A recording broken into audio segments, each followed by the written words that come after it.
On December 11th, 2006, the New York Times wrote the article, "Has Politics Contaminated the Food Supply?" In it they said, "This fall has brought plenty of bad news about food poisoning. More than 200 people in 26 states were sickened and 3 people were killed by spinach contaminated with E. coli. At least 183 people in 21 states got salmonella from tainted tomatoes served at restaurants. And more than 160 people in New York, New Jersey, and other states were sickened with E. coli after eating at Taco Bell restaurants." People are always going to get food poisoning. The idea that every meal can be risk-free, germ-free, and sterile is the sort of fantasy Howard Hughes might have entertained. But our food can be much safer than it is right now. According to the Centers for Disease Control and Prevention, 76 million Americans are sickened, 325,000 are hospitalized, and 5,000 die each year because of something they ate. Here are just a few similar outbreaks found within our nation's food supply just a few days prior to the making of this video.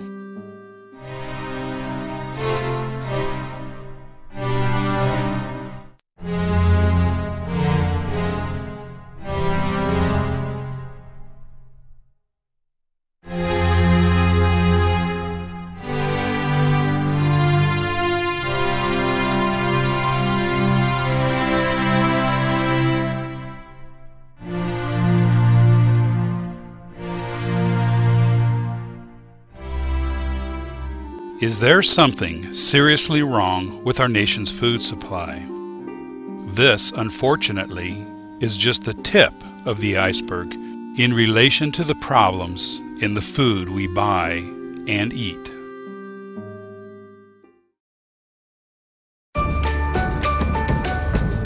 You wonder, does she still think boys are icky? You wonder, what's up with his hair? You wonder, does he really think he can fly? You'll always wonder about your kids, but one thing you don't have to wonder about? The goodness of new Wonder Smart White. It's got the fiber of 100% whole wheat, the calcium of 8 ounces of milk, and vitamin D. New Wonder Smart White. Always wonder.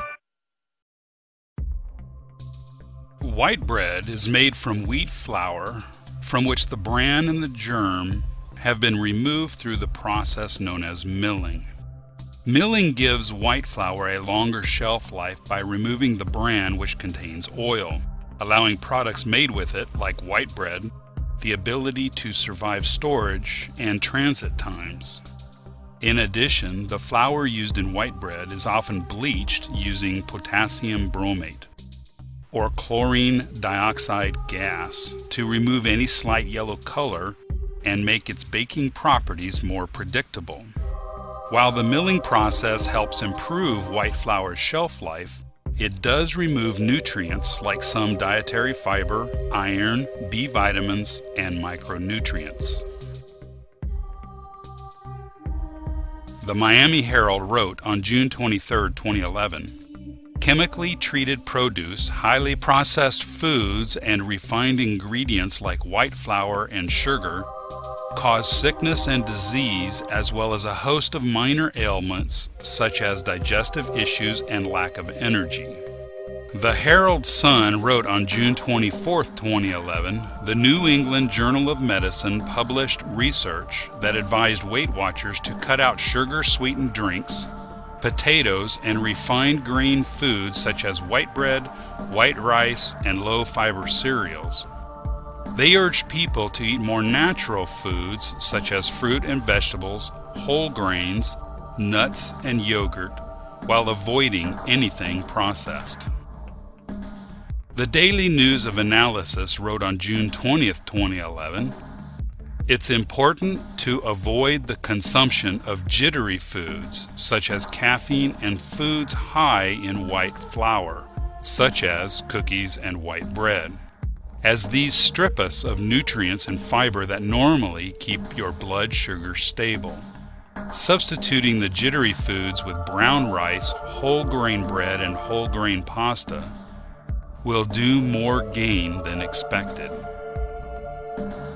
On June 19, 1999, the Center for Science in the Public Interest petitioned the Food and Drug Administration to prohibit the use of potassium bromate, which is used to strengthen bread dough. They charged that the Food and Drug Administration has known for years that bromate causes cancers in laboratory animals, but has failed to ban it.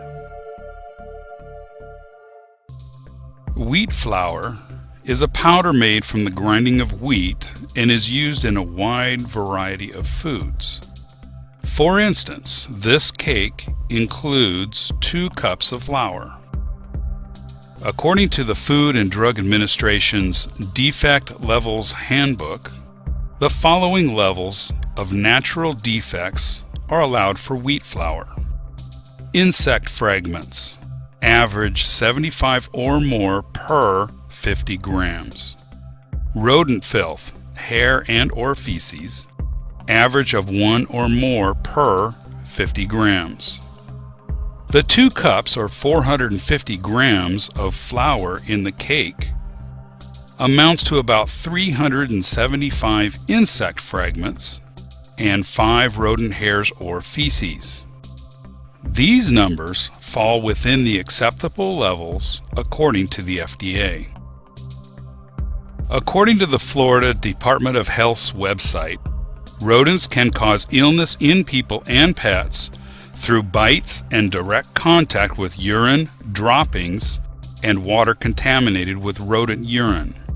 In addition, rodents can cause disease by contaminating food, drink, and eating utensils with urine or droppings. According to What's on My Food website, the following pesticide residues have been found in wheat flour.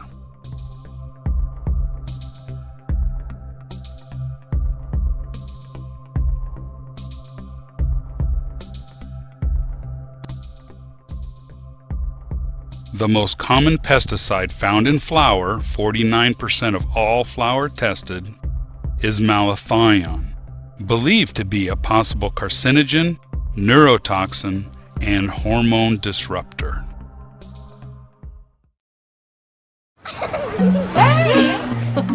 Wow. You don't care what the kids eat, huh?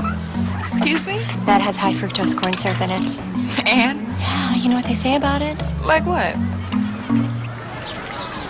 I mean, It's that it's made from corn, it's natural, and like sugar, it's fine in moderation.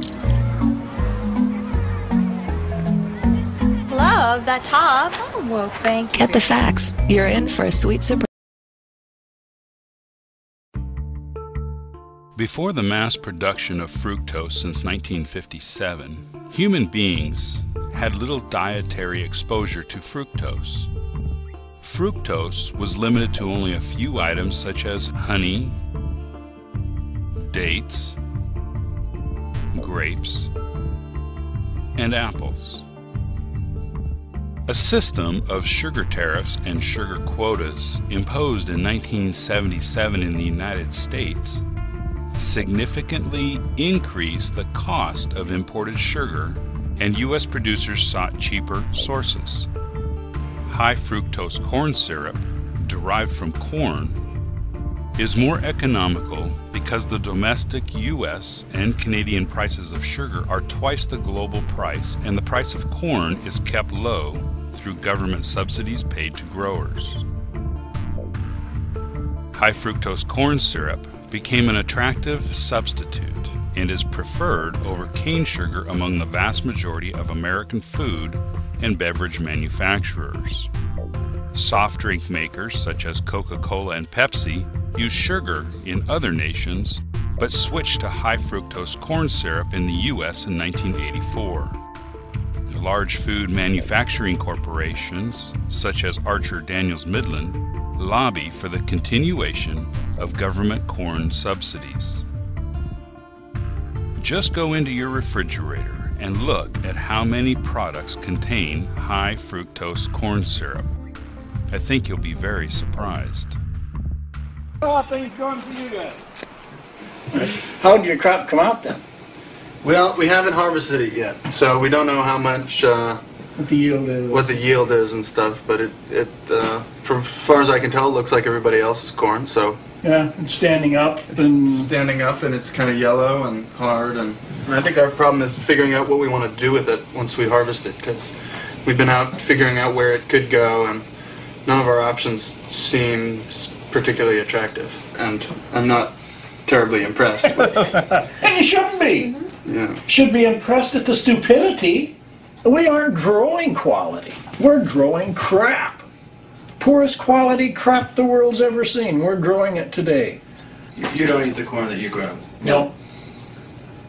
On August 2nd, 2010, Reuters reported, "Cancer cells slurp up fructose, U.S. study finds." The article begins, "Pancreatic tumor cells use fructose to divide and proliferate." U.S. researchers said on Monday in a study that challenges the common wisdom that all sugars are the same. Tumor cells, fed both glucose and fructose, use the two sugars in two different ways, the team at the University of California, Los Angeles found. They said their finding, published in the journal Cancer Research, may help explain other studies that have linked fructose intake with pancreatic cancer, one of the deadliest cancer types. On January 28, 2009, the Washington Post reported, "Study finds high fructose corn syrup contains mercury." The article reports that almost half of tested samples of commercial high fructose corn syrup contained mercury, which was also found in nearly a third of 55 popular brand name food and beverage products where high fructose corn syrup is the first or second highest labeled ingredient, according to 2 new U.S. studies. The Illinois Environmental Protection Agency has the following to say about mercury exposure on their website. "Mercury poses a health risk to everybody, but especially to young children and fetuses because they are still developing. Prolonged low-level exposure may cause learning disabilities by hurting the ability of children to think and read. Adults who have been exposed to high levels of mercury may experience trembling hands and numbness or tingling in their lips, tongues, fingers, and toes. Acute mercury poisoning, especially through ingestion, can damage the brain, liver, kidneys, and even cause death." On January 27, 2009, Natural News reported that the average American consumer may be eating 5 times the upper safety limit of mercury every day due to high fructose corn syrup consumption if they consume the foods tested in the study. And now let's make that random call with today's $10,000 question.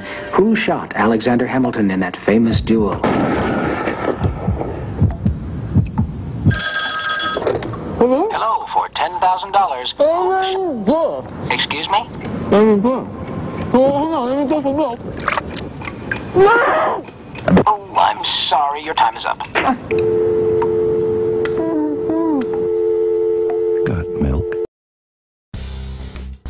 In 1973, several thousand pounds of Firemaster BP6, a fire retardant containing the chemical polybrominated biphenyl, or PBB, were accidentally mixed with livestock feed that was distributed to farms in the state of Michigan.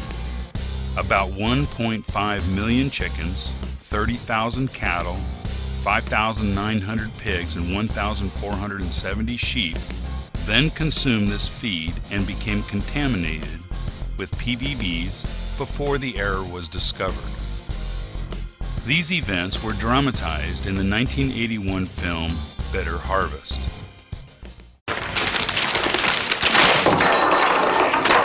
What the hell? Slit their bellies open, you'll find 100% unadulterated AF10. AF10 killed him? That's all the research there is on PBB. Now, there are some things in there that we have to... no! Oh, don't drink that milk. If a cow eats this AF stuff, then the PBB's inside them. Now, there's PBB in that. I'll test it, but it's there. And it's in anybody who drank the milk. See, you sold that milk. Now, everybody who drank it. Oh, my God. Yeah. Yeah.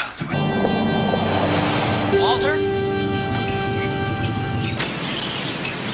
Walter? I got it, Ned. What? The sickness. I've been sitting here all morning. I can't remember how to plow. Now look, see here? I called them bastards way back in July, right here, see? I called them and I asked them right then, was there anything wrong with the feed? And they made all kinds of tests, and they didn't find nothing at all. Nothing, no poison, nothing. What was it? PBB. If and when the full force of government is brought to bear, I believe we'll find that a significant percentage of the people in this state have been contaminated by PBB. That is speculation. At this point, That is inflammatory speculation designed to scare. well, I hope it scares the hell out of somebody here so we can get an immediate quarantine put on these farms. You'd have us shut down maybe a quarter of the farms in the state on a whim? Studies indicated that PBB had spread through the food chain. In one test of a sample of Michigan's residents, 97% of those tested had traces of PBB in fat tissue. Laboratory studies have linked PBB with weakened resistance to disease in human beings. On July 27, 1989, the Los Angeles Times reported, FDA allows genetically modified RBGH to endanger milk. FDA ignores evidence on cancer risks. These hormones, known as RBGH, are manufactured by chemical companies such as Monsanto. Apart from economic and veterinary concerns, bovine growth hormone pose grave consumer health risks that have not been investigated by the industry or FDA. What Fox Television told us was that we were just the people to be the investigators. Do any stories you want, ask tough questions, and get answers. One of the first stories that Jane came up with was the revelation that most of the milk in the state of Florida and throughout much of the country was adulterated with the effects of bovine growth hormone, the artificial hormone that farmers were injecting into their cows so that they would produce more milk. With Monsanto, I didn't realize how effectively a corporation could work to get something on the marketplace. Of course, the FDA, let's not leave them out. They had to get the federal regulators convinced that this was a fine and safe product. The longest test they did for human toxicity was 90 days on 30 rats. Posilac is the single most tested new product in history. The scientists within Health Canada looked very carefully at bovine growth hormone and came to very different conclusions than the Food and Drug Administration in the U.S. did. They saw serious potential human health problems, and they stood up in Canada and said, we're not going to approve this because we don't believe it's safe. Fax machine spit out a letter from this very high-priced lawyer in New York that Monsanto had hired.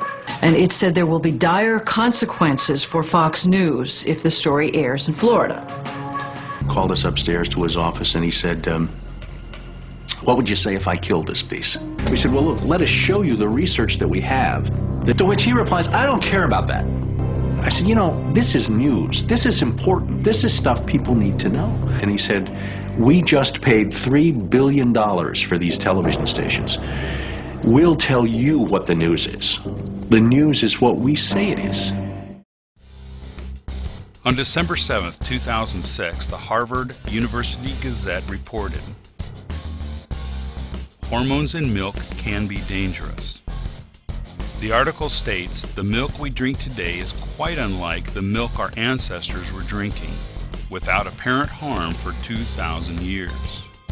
The milk we drink today may not be nature's perfect food. Butter, meat, eggs, milk, and cheese are implicated in higher rates of hormone-dependent cancers in general. breast cancer has been linked particularly to consumption of milk and cheese.